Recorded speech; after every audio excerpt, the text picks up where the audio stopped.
नमस्कार। आज हम यूवेटिस के बारे में बात करेंगे। यूवेटिस आई के अंदरूनी टिश्यू के अंदर होने वाली इन्फ्लेमेटरी प्रोसेस को कहते हैं। इन्फ्लेमेटरी प्रोसेस यानी कि सामान्य भाषा में हम इसको समझें तो सूजन का आना, जो आँख के अंदर की कोशिकाएं हैं एंटीरियर चैम्बर में as well as posterior chamber में, आँख के जो पिच लेंस के जो पीछे का भाग है, उन दोनों ही कंपार्टमेंट्स के अंदर किसी भी रीजन की वजह से सूजन आ जाती है। सूजन आने के मल्टीपल रीजंस होते हैं। कई दफ़ा ये एक बैक्टीरियल इन्फेक्शन के कारण होती है, कई दफ़ा ये वायरल इन्फेक्शन के कारण होती है।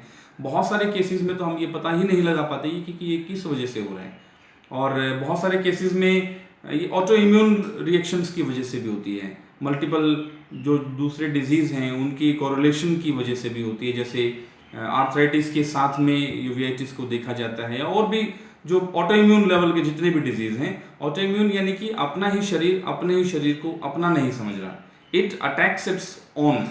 जो बॉडी का डिफेंस सिस्टम है हमारा, वो अपने ही शरीर को नुकसान पहुंचाना स्टार्ट कर देता है। उसको ऑटो इम्यून डिजीज़ की कैटेगरी में हम रखते हैं उन सभी बीमारियों को।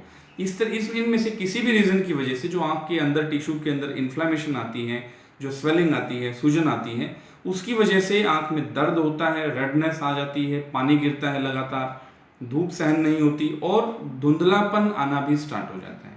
बहुत बार ये सिर्फ एक आंख को अफेक्ट करती है, बहुत बार ये दोनों आंखों में भी पैरेलली अफेक्ट कर सकती है।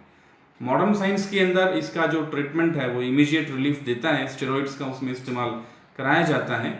और उसके साथ में जो अगर कोई अंडरलाइन जो रूट कॉज है उसको अगर पता चल जाता है तो उसका ट्रीटमेंट भी पैरेलली होता है। लेकिन जो इन्फ्लेमेटरी प्रोसेस है उसको कंट्रोल करने के लिए इसमें जो स्टेरॉइड्स की हैवी डोज का यूज़ होता है, उससे एक बार रिलीफ जरूर मिल जाता है। लेकिन ये डिजीज़ की रिकरेंट नेचर है। एक बार जैसे ही बीमारी आपकी कंट्रोल में आएगी, कुछ समय के बाद वापस अटैक करेगी, कंट्रोल में आएगी, कुछ समय के बाद वापस अटैक करेगी। और हर बार जब आप स्टेरॉइड्स की हैवी डोज लेते हैं तो उसके प्रोबेबल साइड इफेक्ट्स भी बॉडी पे दिखने लग जाते हैं।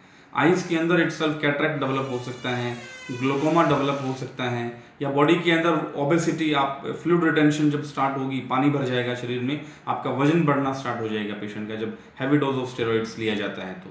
और एक समय ऐसा आता है जब बार बार सूजन आने की वजह से आपकी विजन अफेक्ट होना स्टार्ट हो जाएगी, विजन में परमानेंटली डैमेज होना शुरू हो जाएगा, या दूसरी अगर कॉम्प्लिकेशंस आ गई तो उनकी वजह से विजन अफेक्ट होना स्टार्ट हो जाएगी। आयुर्वेदिक जो व्यू पॉइंट है उसमें सबसे इंपॉर्टेंट और the beauty of Ayurvedic treatment is that कि एक बार जब बीमारी कंट्रोल में आ जाती है आयुर्वेदिक ट्रीटमेंट करने के बाद, उसके बाद ये दोबारा अटैक नहीं करती है। और दूसरी चीज, जो आयुर्वेदिक ट्रीटमेंट्स हैं, जो आयुर्वेदिक मेडिसिन और थेरेपीज इस बीमारी के इलाज के लिए इस्तेमाल किए जाते हैं, उनका कोई भी साइड इफेक्ट नहीं है। तो दोनों ही इंपॉर्टेंट पॉइंट्स होने की वजह से ये बीमारी बहुत आसानी से, सक्सेसफुल तरीके से और विदाउट एनी कॉम्प्लिकेशन की आयुर्वेदिक दवाइयों और थेरेपी से कंट्रोल की जा सकती है। इस बीमारी के ट्रीटमेंट के लिए पेशेंट को यहाँ आयुर्वेदिक हमारे हॉस्पिटल में आकर के 20 दिन का एक पंचकर्म का ट्रीटमेंट रहता है। कुछ थेरेपीज हम उसमें डेली करते हैं, क्योंकि जैसा ऑटो इम्यून मैंने बताया कि अपना शरीर अपने शरीर को अपना नहीं समझ रहा, यानी कि कुछ प्रॉब्लम अंदर में जो डेवलप होनी स्टार्ट हुई है उसको, उस टॉक्सिसिटी को हम शरीर से बाहर निकालते हैं।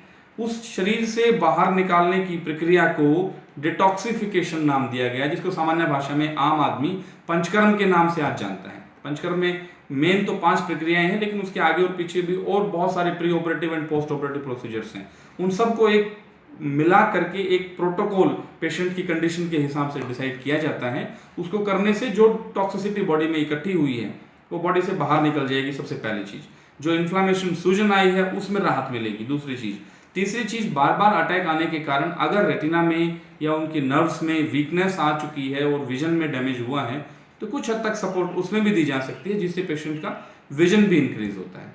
टाइमली अगर ट्रीटमेंट लिया जाए तो बहुत सारे पेशेंट्स के अंदर सूजन आराम से प्राइमरी कंडीशन में ही उतर जाएगी, दोबारा अटैक नहीं करेगी। फ्यूचर की कॉम्प्लिकेशंस को अवॉइड किया जा सकता है। जो पेनफुल प्रोसेस हैं, स्टेरॉइड्स के जो कॉम्प्लिकेशंस वाले जो पार्ट्स हैं उनको अवॉइड किया जा सकता है, और कुदरत के नज़दीक रह के नेचुरल तरीके से पेशेंट की विजन को बचाया जा सकता है। एज ए होम रेमेडी, जब पेशेंट को इस बीमारी का अटैक हो तो एक 2-3 चीज़ें मैं घर पे इस्तेमाल करने के लिए बताता हूँ। जैसे चंदन, सफ़ेद चंदन की लकड़ी आप बाजार से लीजिए, उसको पत्थर पे पानी का छींटा देके उसको घिसो, खूब अच्छे से उसका घिस के पेस्ट बनाना है, और आंख बंद करके आंख के ऊपर आप उसको लेप को लगाइए, 15 से 20 मिनट तक उसको रखें। जब वो सूख जाए तो पानी से धो दीजिए। कॉटन के साथ आप उसको साफ कर लो। इस तरह से दिन में 3-4 बार इस प्रोसेस को रिपीट कर सकते हैं। ऐसे ही जो एलोवेरा जो प्लांट होता है, ग्वारपाठा हम जिसको बोलते हैं, उसका पल्प लेके एक कॉटन पीस के अंदर या गॉज पीस जो रहता है उसमें लेप लगा के उसको गीला करो और आँख के ऊपर बाहर से आप उसको रख सकते हैं। ये 2 चीज़ें आप उसमें इस्तेमाल कीजिए, क्योंकि इस प्रोसेस के अंदर जो इन्फ्लेमेटरी प्रोसेस है इसमें हीट अंदर डेवलप होती है, तो ये दोनों ही चीज़ें पित्त शामक होने की वजह से पेशेंट की कंडीशन को राहत देते हैं, थोड़ा सा टेम्पररी रिलीफ उससे मिल जाता है। बाकी पूरे ट्रीटमेंट के लिए तो इससे आपको थेरेपेटिक जो लाइन ऑफ ट्रीटमेंट है उसको अडॉप्ट करना पड़ेगा। पंचकर्म से 20 दिन का इलाज और उसके बाद अप्रॉक्सीमेटली 4 से 6 महीने की रेगुलर मेडिकेशंस और परहेज के साथ आपको फॉलो करनी है, and this is curable condition. Thank you.